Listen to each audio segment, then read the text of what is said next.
Peace be upon you. In this video, we will provide a logical answer to the question, does the soul exist? The soul is something non-physical. A proof of existence of the soul in the physical body can be seen in different aspects, such as the mysteries of birth and death, the play of consciousness during dreams, and the commonest mental operations, such as imagination and memory. These three aspects suggest that a vital life force exists independent of the physical body, which is the soul. A second proof of the existence of the soul is explained as follows. Human beings have two different natures or parts. The first one is the body, which is the outer physical part.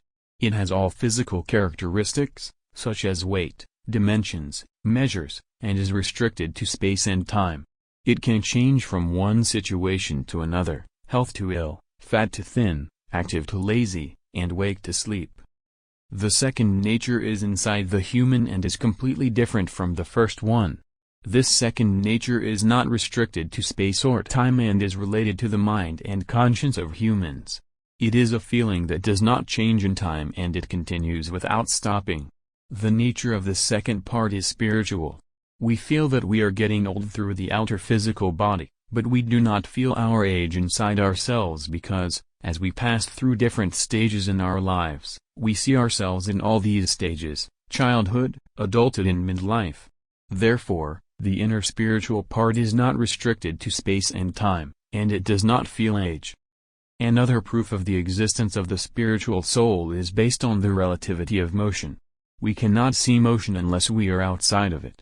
For example, we can see the motion of the sun and the moon because we are outside of them. But we cannot see or feel the motion of the earth because we are part of it and we move with it.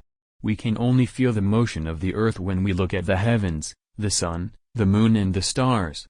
Similarly, when we are in a train or a car, we only feel the motion when we look at exterior fixed objects or another object that moves at a different speed. The observer in a fixed position will obviously see this motion. Therefore, we cannot see or feel the motion unless there is a relative motion between two objects.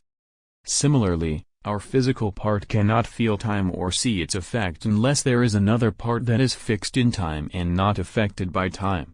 In other words, there should be an observer that watches the physical body to realize its motion with time. This observer is the spiritual soul. This means that there is a part of us, the spiritual soul, which is outside time, in order to be able to observe time. Therefore, this part is eternal, is not affected by time, and does not get old. Thank you for watching this video.